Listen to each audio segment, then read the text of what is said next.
Okay, so if there's one thing I do, I really, really love horror. In case you haven't noticed, I basically have like a horror channel specifically. I might do some action too as well, but the main basis is that I love horror. I can't get enough of like outside threats, specifically alien movies or like the Predator movies. Those, in my opinion, do count as horror, even if it's like action based.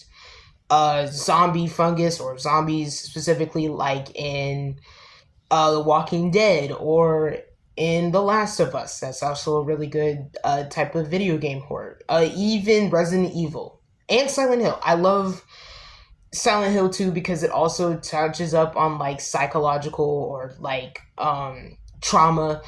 I think trauma is like one of really hard hitters when it comes to horror. And I think that because like it has like a really type of like potency.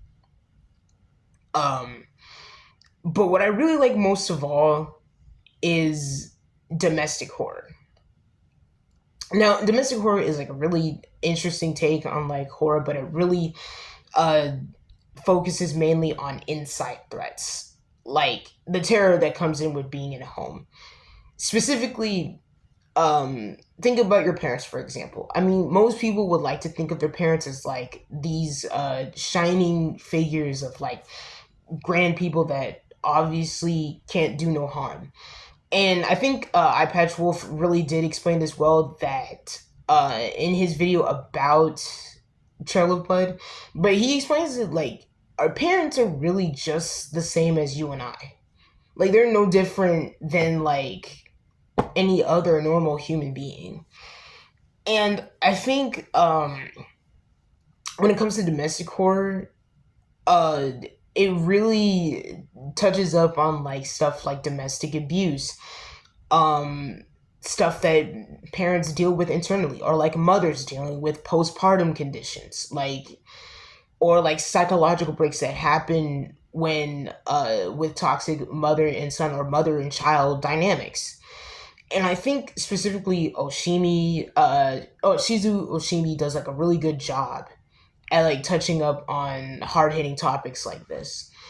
If you don't know, Shizu Oshimi is a manga writer and artist. He made popular works like Inside Mari, Happiness, Alice is. Oh, I forgot which one it was. Alice, but I know that it's something.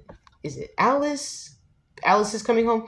Anyways, the main two ones that I really enjoy from him are specifically Trail of Blood on the Tracks or Trail of Blood, Happiness, and Inside Mari.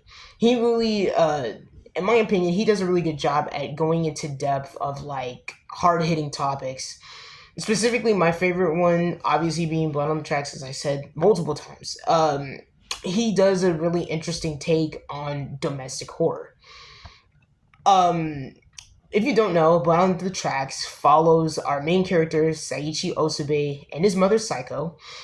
And we learn, like, that Psycho, the mom, is not necessarily all there, per se. And when you keep reading more, you learn why she isn't all there. But it's like, but it does a really good job at like explaining why she isn't all there.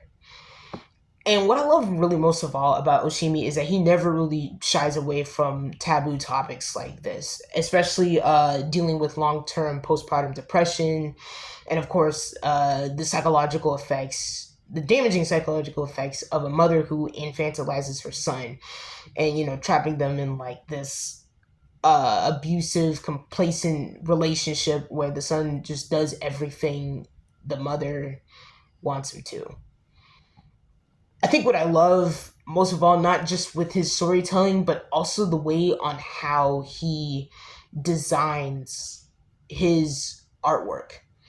If you read, or if you read Blood on the Tracks, you'll notice that the art style that he does is like really, really good. What I like is like how he like it can either get like really, really dark, or it can get like really, really like light, kind of. Specifically how he draws like kids drawings. It's like the way on how he draws them is like how we used to draw. Like I assume like if you were to like do like an all about me family and you were to like draw about like this is my mom, this is my dad, this is me. He has that like he like does a really good job at like drawing that. And I thought that was like a really nice touch, especially when it like when you're reading the story, it like adds to the story as well. But it also does a really good job at like drawing terrifying faces, like a kid's terrifying face, or someone who's like who has like fear in their eyes. I think one of my favorite, or like when the mom, like anytime that mom has like that dead cold look in her eyes, I don't know how he translate that to page, but like when it comes to like physical media, when it comes to like or like live action media, like of course like actors they like take like long hard times of like acting to like perfect like the face to like make it look like you have like that dead cold look. But the way how he draws it, it not only that you can like see it, but you can like feel, oh snap, she looks dead and cold. I think one of my favorite parts and scariest parts was when Psycho looks at her son and she's like, I don't need you, but she looks completely gone. And then she like bit off her fingernail. She bit off like her fingernail and then it like snapped clean off and then she spit it out of her mouth. Well, spit part of the nail out of her mouth. And I was like horrified of that because I was like, oh my god, like she like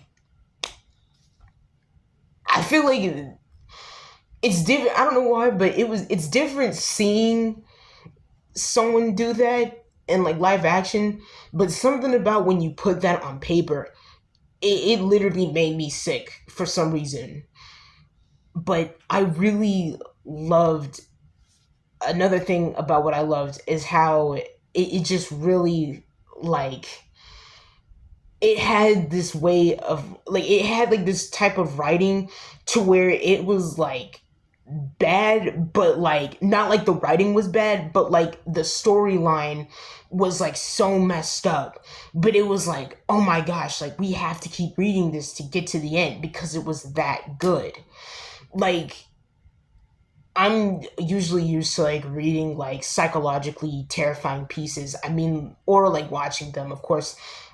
Killing Stalking is one of the good ones of that depicts of like psychologically terrifying because it was that messed up that when we got to like understand like Songwoo and why he had like such a really weird messed up relationship with his mom. I was like, okay, well, like we need to read more to like understand why. And of course we need to talk about Kevin, where it had like that type of like same type of plot line where of course Kevin in this case was the perpetrator, but the mom in some cases you could see like she was more or less trying to like get through Kevin.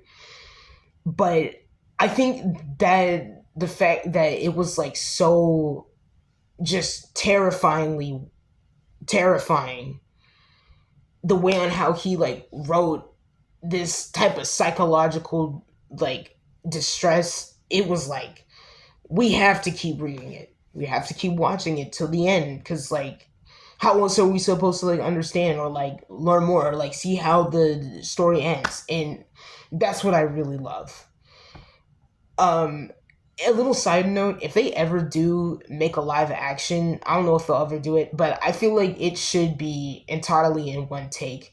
Kind of like how they did with like Soft and Quiet or Adolescence, like how they like how it like put you in like that perspective of like you had to like watch this whole entire thing play out because like for me personally, I think it would add a little bit more to the story and it would also have like that manga feel of like reading a book or like reading the manga book, and of course you had to like sit and like actually like watch through and see how the descent into madness goes. But to conclude and wrap things up, completely, I loved every single part of the story. It was an amazing story. However, people on the internet were right. It's one thing when someone tells you that the story is messed up, but it's another thing for you to actually read it yourself and go, "Oh my gosh, yeah, this story is messed up." But yeah, this book will have you hooked from start to end. Let me know if you guys read it too. I really loved it. But yeah, I'll see you guys next time. Bye.